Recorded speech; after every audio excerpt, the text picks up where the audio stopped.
All right, Abigail, thanks so much for being on the Friends with Wheels podcast. My first question that I have for you is tell the audience a little bit about you and how you started, and we can go from there. Yeah, so I am an anti-diet, sort of like weight neutral provider for fitness and health. So I do health coaching and fitness coaching, and my main goal is to make sure that everybody feels good about moving and sort of rediscovering a relationship with movement that feels fun and exciting because often people can associate movement with like changing a body shape or like, trying to get their body to look a certain way. And so my goal is like, no, no, no, moving is fun. It's good for you. How can we make moving fit into your life instead of you fitting into moving? So that's what I do. How did I get into it? It honestly, I kind of fell into it. I used to be a first grade teacher, which my energy sometimes really gives off. People are like, oh, that makes sense. And so I used to do this on the side. So I've worked in gym since I was 19 as like a side job and doing swim instruction and all sorts of things. And then eventually I just started seeing clients more and more. And I work a lot with the eating disorder recovery community because I recovered from an eating disorder. And going back to like working out and moving was quite hard. So after a little bit, I just started to gain a lot of clients who were looking for sort of a way to get into joyful movement and move again in a way that felt good. And I left teaching in 2022 and I've been full time since, and it's been wonderful. That's great. So, like my next question is, I know that you have a YouTube channel and all that. What's that all about? Yeah, it's actually just getting started, so it doesn't have a ton of videos on it yet. Um, but yeah, my goal is to provide high quality care to everybody. I believe everyone should have access to it. Not everybody can pay for one on one movement or training with me. And so I offer a sliding scale, but also I only have so many hours in a day. So I wanted to start putting things on YouTube, and hopefully I'll be expanding the library. My goal is to provide a lot of modifications. So it's like, yeah, if this exercise doesn't feel good, here's how you can modify it. Here's how you can adapt it. So that's what I'm hoping to do with my YouTube channel is provide a free way that people can get access to high quality care for fitness and movement in a way that feels nice and fun. So keep your eye on it. It's developing. hmm My next question is, in developing sort of the YouTube channel, let's go in deeper. What were some of the main reasons that you wanted to not only do the YouTube channel, but like do what you're doing, and what you do now? Is there some sort of backstory to this? Yeah, so I just love to move my body, always have. It's always been really important to me. And when I had my eating disorder, which I think a lot of people can identify with, whether they've had an eating disorder or not, movement felt like punishment or a way to force my body to, do something that maybe it couldn't do, or maybe I didn't, achieve, which is like thinness, right? And so movement felt as like a real I started to have a lot of tension with it. It felt really frustrating. It felt really toxic, sort of the relationship with movement. And so when I went into recovery and when I was sort of healing through all that, I realized like, oh, these ideas I had about movement, about what it should look like, that it should be intense, that it should be painful, that it should be, no pain, no gain, sort of like hmm stuff, that sort of feeling was kind of ruining my relationship to the pleasure of moving, right? To all the stuff that I liked about moving, of how it made me feel. And so once I did that, I thought there's no pathway for a lot of people to sort of explore how to make movement feel pleasurable again, but also like how to make it work for you. A lot of people just don't know how to modify or change or adapt movement to their life. They think it has to be 30 minutes of HIIT workout in the gym, like they have these really rigid ideas that have been sold to us when like, no, you can like go play pickleball or you can garden, and how can we make sure that you're getting enough movement and people are getting enough movement in ways that feel good. So that was sort of the my motivation, that's my mission, is to sort of translate that to other people. And because I know that not everybody can work out one on one, I thought the YouTube channel would be wonderful for people to have access to. And one of the things I really wish when I start seeing clients is that I could download all of the modifications I have in my brain into theirs when like something doesn't feel nice, that I could just be like, and they could just Hmm. do the modified one.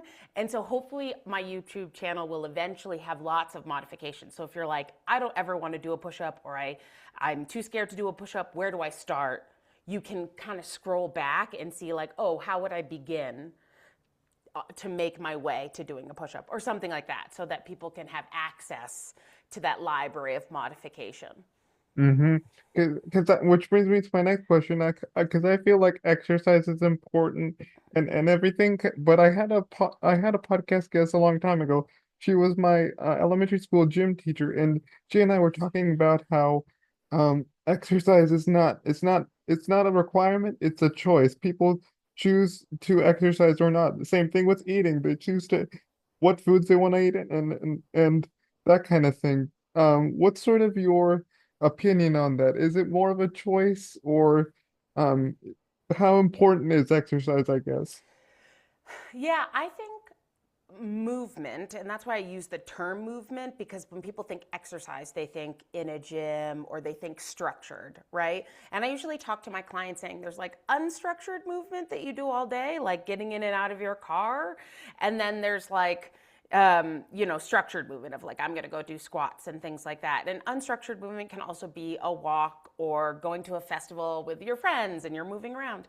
So I think movement in our daily lives is incredibly important. I think one of the most beneficial things you can do for your health, but also just to move through your life without having to think about it too much. Like a lot of clients come to me and they say like, I just, I just want to be healthy. I just want to do this. And I'll always be like, okay, what does that mean to you? What does it look like in your life? Because health is sort of different for everybody. And usually what they mean is they just want to move throughout their life doing the things they want to do without having to think too much about it, without it being like a big ordeal. And so how do we make that possible for people? And so I think that people absolutely, there are people who don't like exercise, and that's okay. Like, you don't have to like exercise. It's not a moral imperative to do it. I think that finding something that you enjoy that is movement is going to be beneficial for your movement throughout your life, your independent living, your long term health. And so, me being a group fitness instructor as well and a personal trainer, often with some clients, I explore. Like, we'll try Pilates, we'll try dance, like, I have ribbons and we ribbon dance. I have like Mhm. Velcro balls and you can like throw and we play catch, so that we can explore sort of different avenues of movement that people go, oh, I didn't even know like I could include this as exercise. And you're like, Mhm. yeah, like look at your heart rate. Like it's up. And so I have lots of avenues for people to engage in movement without it feeling like structured movement in the way that exercise typically does. And so, how then Mhm. can we modify it to your life? Because it should work for you, right? Like you shouldn't have to try and fit your movement. Your movement should fit into your life. And so, I think it's really personal. I think it's okay if you don't like it. How can you find a way to move with friends, family, all those things that feel good, that can kind of get that movement in without feeling, you know, onerous? Mhm. Cause like there's different ways to incorporate movement. It's not just strictly the gym. It's like I remember I did like outdoor yoga this past summer with a group of people, and it was an incredible experience, and I was able to do that, and so I got the pleasure to enjoy that. Yeah, like one of my clients just started salsa dancing with her partner. Like they're just like going to a salsa class. Like I think that's lovely. I think it's okay to embrace movement in that way and sort of open up our definition of like what exercise is, because we've been so pigeonholed as a culture into the idea that like exercise is very rigid. And it's like, no, it's just like moving. Yeah, it's for everyone. Um, Yeah. my next question is, like, what have you learned in doing this kind of work as a fitness instructor? I think that a lot of people have a lot of beliefs about their bodies that impact how they feel about their bodies. And so it impacts how they move in their bodies, which is like they think, oh, I can't do that, or oh, that will be too hard. And I think that that makes people really timid. And so a huge thing that was honestly a big role of my education career, right, is sort of breaking apart movements to do them in pieces first and building up their own self-confidence, being like, no, your body is strong, your body is capable, and can find a way to do that. And if we can't, we can find another way to do it. We can modify and find another way that your body can achieve the same thing, that feels good to you. And so when I find that people sort of feel stronger and more capable in their bodies and they feel like a little hyped up, I'm like, you got it, you can do this, that their ability to move on their own and see the value drastically increases once those beliefs are kind of like been proven to be like just sort of ideas that they had because someone planted it there or they tried it and it didn't work, and they just didn't have someone to support them and help them through it. Yeah, because I feel like body image issues are like a big key thing, and movies, have a key part in portraying that. Because I remember I watched a movie about a couple of years ago called I Feel Pretty, and it's about this woman who, and I remember this is the first scene in the movie. She looks at herself in the mirror and doesn't really like how she looks, so she tries to be sort of spontaneous and be, the what society aspires women to be, thin, kind of that kind of thing. Yeah. Yes, it really does. And just there's a lot of ideas that like this will be too hard or I'm not strong enough because they think, oh, well, you have to like work out a lot to be that strong. And it's like, no, like you lift groceries or like moving around your daily life, you do a lot of things. And so you're probably more capable than you think. Um, and sometimes, our bodies, I always say, like, your body loves you so much. It's always trying to do what you ask. And sometimes that means that it might cause dysfunction, right? Your hip might hurt, your back might hurt, because it's trying to do what you want it to do. And it's trying to do it in the easiest way possible. And so sometimes we just have to like connect with our body and be like, yo, you need to chill a little bit on the hips, right? And like, how do we get in contact and communication with our body to be like, okay, your hip is trying to activate, let's get your glutes to activate, sort of conversation going on. hmm you said something about getting groceries and all that and movement. I feel like there's also other concepts that apply to that too, like in terms of like dating or in terms of like, how society sort of views body image culture and all that stuff, because it's all kind of ingrained or intertwined. Yes, I definitely think that one of the huge things about that I sort of run into is people feeling body betrayal. They feel like I've worked out, I've dieted, and maybe my body doesn't adhere to the like thin, sort of ideal. And now I feel betrayed, right? Like I've done this thing that people asked instead of focusing on like the benefits of movement. One thing we like know from studies is that working out is great for basically everything but weight loss. It's not really great at weight loss, and that's because often you build muscle and your body composition might change, but usually it's not great at weight loss. And so people come to me wanting to sort of step outside the weight loss paradigm because of how I advertise myself. There's plenty of trainers who will help people lose weight that like I'm not in that space, and I'll be upfront with any client who reaches out to me. My whole thing is how do we move in a sustainable way that has other metrics? Because if your body doesn't change or stops changing, people lose motivation to keep moving. And moving is so important for your life, groceries, going out, right? Things like that. That like if you have an external validation as your goal, it makes your goal really fickle. The second that your weight loss isn't happening, or the second you can't see your muscles, you're going to lose motivation. And so if you refocus your goal And maybe weight loss will happen, maybe it won't. We just set that aside. We just say, maybe that body change will happen. But if you focus on like, how do I feel in my body? Do I feel strong? Can I go up my stairs? Can I lift my groceries? Can I do those things? Um, then usually that goal and that motivation can stay because you're always seeing change and adaptation in your body. And that sort of adaptation and change can lead to a lot of confidence, which means when you socialize with other people, you can feel more confident in how you present and who you are. Hmm. My next question is, is there anything you'd like to learn in terms of something new as a movement instructor? Is there any sort of thing that you want to dive deeper into? Oh, definitely adaptive fitness training for people with physical disabilities.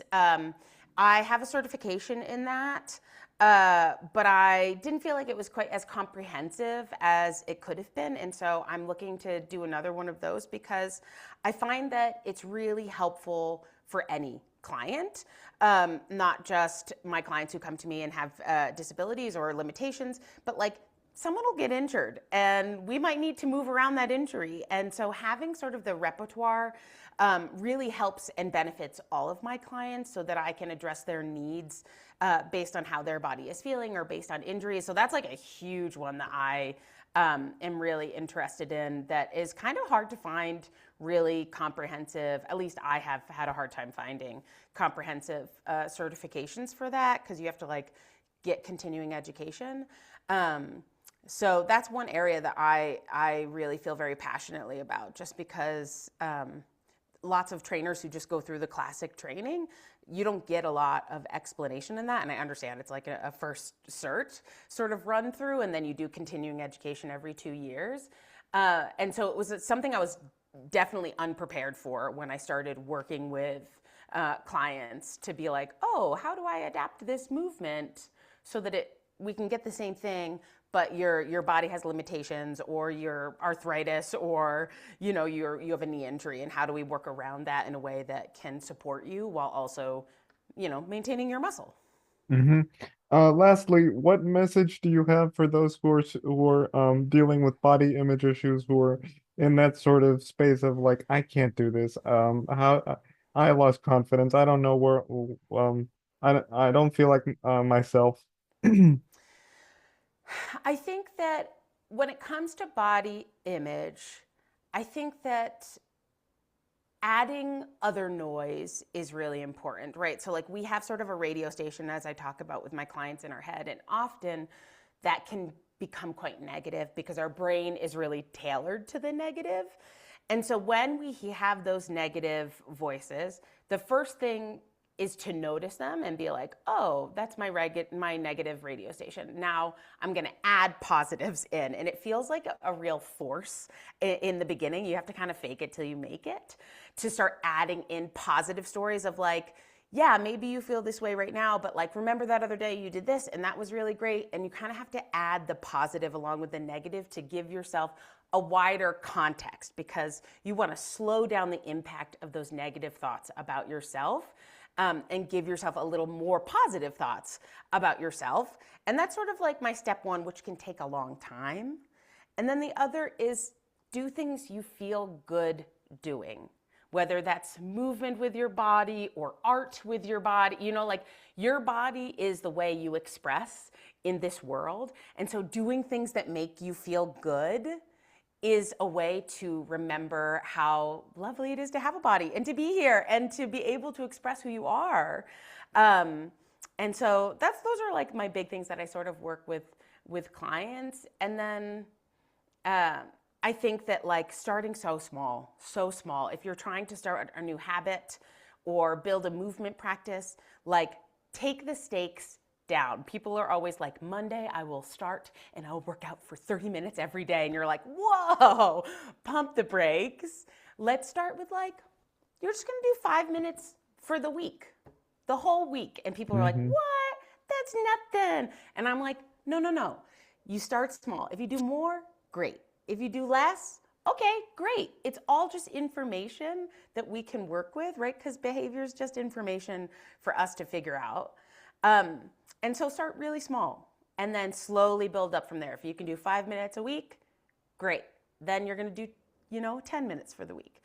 And then you're going to do, 15 minutes for the week, and really start small and take the pressure off yourself, because when you start to pressure yourself into something, it's sort of human nature. We're all like little teenagers and we're like, no, don't tell me what to do. And we get sort of like, rebellious about it. And the more Hmm. you take down the pressure, the easier it's going to be. Yeah. And so for people who want to learn more information about you and your practice, where could they go to? AbigailLaddCoach.com is my website, which you can contact me through there. You can also find Abigail Ladd Coach on YouTube. That's another one, and on Amazon, on Instagram. That's what I meant to say. I'm also on Instagram at Abigail Ladd Coach. Yeah, and so come hang out. Come reach out to me. Also, if there's ever movement modifications you want, I usually do, it's been a little while, this thing called Modification Monday. And so people write in modifications that they need for movements, and then I post modifications to my Instagram. So feel free to send me a DM if there's any movements you're like, I can't do this, I want a modification for this. Okay. All righty. Okay.